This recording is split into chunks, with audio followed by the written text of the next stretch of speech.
Welcome back, ladies and gentlemen. Today I have a video for you showcasing some things that I pulled, some things that I matted, and what I think about the update in general. So I hope you like it. If you do, smash that like button and subscribe. If you haven't subscribed, what are you waiting for? Let's get to it. Pull the trigger. Ain't nobody gonna do it for you.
Alright guys, so unfortunately the screen recorder did crash on me during the beginning of that booster opening, so you weren't able to see the entire thing, but I'll go over really quickly what I pulled and my thoughts and opinions.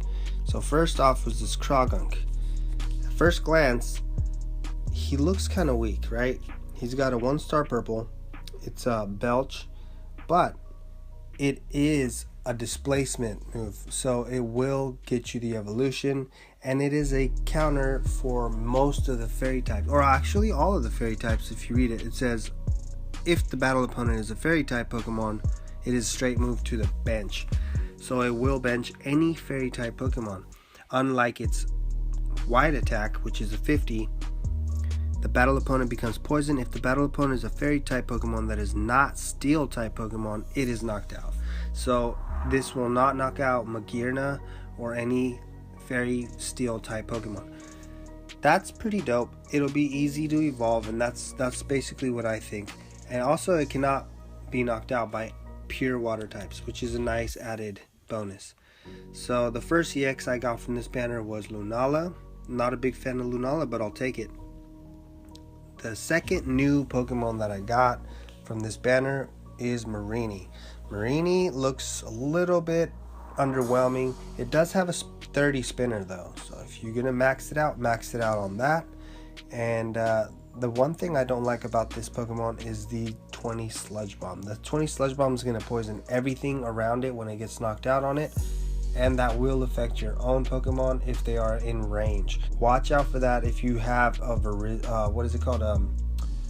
Venusaur or Gengar in there, so definitely keep an eye for that. So moving right along, as you can see, I did manage to pull its evolution, which is Toxapex. Toxapex is a 1 MP Pokemon. It is 2 MP right now in the gym, which is really fun. I highly suggest you go test him out if you were lucky enough to pull him. His 3-star purple basically turns everything that's poisoned into noxious. Once you're noxious, you're -40 on your damage, and 70 is pretty powerful at that point, you know. But to add salt to injury, once you're noxious or poison, that 70 turns into a 140. So basically I don't think there's anything that can survive that. And to top it off, your dodge actually poisons the Pokemon that it lands on. So you're gonna basically poison everything, then turn it noxious, and basically just annihilate everything, hopefully, right? Well, we will see. I've used it 5 times, you can see right there, and it was pretty damn fun. I have lost a couple of times, but let's see. So I did manage to pull a second Gengar, which I am using in the gym, and I'll show you my gym deck in just a minute. And this is the evolution for that first Pokemon that we talked about, and he looks pretty damn nice if you ask me. As you can see, I only used him once. I wasn't able to utilize him in that match, but I will try to make a video about this guy because he is, in my opinion, one of the strongest rare figures out there. Now, he has a 3-star purple, right? And that is his weakest link in my opinion, because his cross chop is hitting for 90, but if it spins again, it deals 50 plus damage. That's 140 as a standalone, and if you actually evolve this guy, you're gonna hit for 150. That's a possibility of taking out a DOA in league. So this is a pretty powerful rare figure. And the poison jab, basically the battle opponent becomes poisoned. If the battle opponent is a fairy type Pokemon that is not steel type Pokemon, it is knocked out. So just like its pre-evolution, it's countering all these fairy types that have been released in the previous banners, which I guess it's good, right? Everybody's running a Coco nowadays, and some people are running Feeny, and I've even seen Bulu out there, so who knows, we might see this guy. Moving right along, we got a Xerneas, which is meh, right? But then check it out, I got the Ultra Beast Nihilego, or whatever his name is, and he hasn't really put in too much work, but he is, I mean, it's a great concept.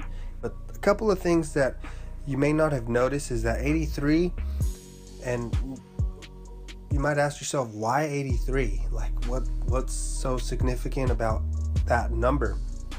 Well, if you look at Mega Mewtwo Y, which was also released in this banner, it has a gold attack that's I believe supersonic, like Mew's attack, and you cannot KO that Pokemon if it is, I believe, under 80 or above 100. So it has to be that small window of damage to knock Mega Mewtwo Y, and this, I believe, was put there just as some kind of counter to it, I'm guessing. Who knows, we'll see in the future. Maybe if I get lucky enough to pull another one, I'll run it more often, because running one by itself is a really big risk, guys, because you're basically only using it to nullify the steel energy, and once it's dead, it's gone. You know, you can't really get it back, and they need to make a plate, or just I'll wait till I get another one to be able to take full advantage of the call signal. But anyways, let's keep going here. And I think you guys saw from here on, I mean, Yveltal, Mewtwo. I did not have a Mewtwo, so I am very excited that I pulled a Mewtwo, and because I was able to pull a Mewtwo, I was able to craft a Mega Mew, as you guys saw in the video. So let's talk about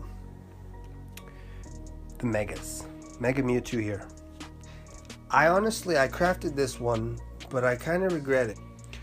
My experience with it in the 3 duels that I've had, they were pretty long duels. They almost ran to time. And what ended up happening was either it got burned, and my 50, which is an 80 once it's fully evolved, went down to 70, and you can get banished by one of the dragons if it has a sea level on its 70, you know, without it even having to overdrive. Also, once it's burned, your Annihilate's gone, and your Annihilate does not give you the opportunity or the option to choose whether to move or not, so it can backfire on you. And the 140, honestly, the 140 is now basic, like it's common, and you need to have something at 141, 142, because a attack Deoxys with an Oricorio next to it is going to hit you for upwards to 145, so even that can be taken out.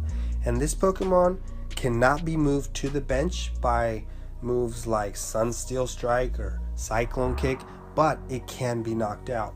And now that in retrospect, I would have totally gone with X. Even though it is a 2 MP Pokemon, I believe it is the better option because it cannot be knocked out.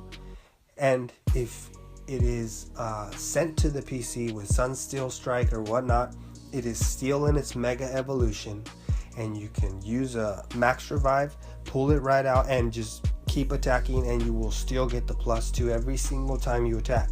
But this one, once it's burned, once it lands its miss, you're done. Your Mega Plate is over with. And I believe I made a mistake by matting this guy versus the X. So I don't know. Let me know what you guys think in the comments below, and I really am interested to hear your opinion. Okay, so I also wanted to go over my concept of a new electric steel deck. Electric steel is 2 of my favorite types to mess around with in this game, but with the new plates that just came out, I mean, you guys have got to see the damage that these guys can do. Now, just to give you an example, Coco and Zapdos at sea level 110 can hit for 140. Now, if you add an electric energy and Zapdos is next to an electric Pokemon, it'll hit for 150. Now, if you add Electrosphere, here's where things get interesting. Your Zapdos, if it's attacking another electric Pokemon, and that Pokemon is sitting adjacent to another electric Pokemon, and say your Zapdos is right next to your Coco, we're talking about a +10 damage for every single one of those electric Pokemon. So we're talking, what was that, 4? That's +50 damage, guys, added to the 140, 180, 190. And then this guy, Alolan Raichu, basically his ability is he can weave through electric type Pokemon in a succession, so you will be able to keep basically a succession of electric Pokemon on the board at all times, because this guy will just weave through them and not have to separate from each other. And then Zapdos can just jump over your own Pokemon, so that way you can keep a wall, and basically anything that attacks into it is going to get annihilated. And this guy, if you manage to attack somebody that is paralyzed, the Electro Ball does twice the damage. So you're doing a 200 damage base, and added with all of those other buffs from the Electrosphere, you're talking insane damage. But one of my favorite figures in this deck is Magneton, because he's not only electric, he is steel. So just imagine all the buffs from being chained with a few electric type Pokemon with somebody on deck that has the Electrosphere. Now you add steel energy. That's adding 10 to whatever damage the electric stack does. I mean, it's just ridiculous, right? The concept of this deck is ridiculous, and I mean the damage that I should be able to do is insane. But with my RNG, I have been having horrible luck, so I need to switch out one of these Pokemon for another. I'm still trying to figure out the combination, so if you guys have any suggestions, any ideas, let me know in the comments below. And let me just show you really quick, and lastly, the deck that I'm running for the gym. So this is the deck that I'm running for the gym, and it is basically a nuisance. Obviously the two Seismitoads and the two Gengars, along with the attack Deoxys, is just a nightmare. So basically you poison everything, you kill them off with your Gengar. Once everything's poisoned, you're basically taking away the buff from the gym, and with that attack Deoxys, you're hitting for 150. It's just annihilating everything. And as you can see, guys, I haven't been playing the gym that much, but I do have about 9 wins, and I haven't been defeated. This deck I set it up like 3 or 4 games in, and I haven't changed it since. So it's been working like a charm. If you have all these figures, which I know some of you may not, but if you do, definitely try it out, guys. But I'm gonna leave you with a couple of matches, or maybe just one, and I hope you like it. Please like, comment, and subscribe. I hope to see you on the next one, and stay safe, guys. Peace.